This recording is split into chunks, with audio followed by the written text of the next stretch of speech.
अस्सलाम वालेकुम वरहमतुल्लाहि वबरकातुहू। उम्मीद है तमाम दोस्त खैरियत से होंगे माशाल्लाह। मैं आपका जवाद ख़ान सऊदी अरब के शहर रियाद से, और ये आप देख रहे हैं मिठाई।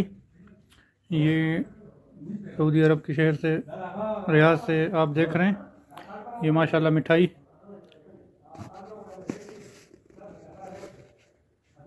और खैरियत है, तबीयत ठीक है। हम मिठाई खा रहे हैं, मैंने कहा दोस्तों के साथ भी शेयर करें।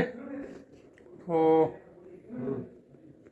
और आप खैरियत से हैं, तबीयत ठीक है। अल्लाह ताला आप सबको खुश रखे, सलामत रखे।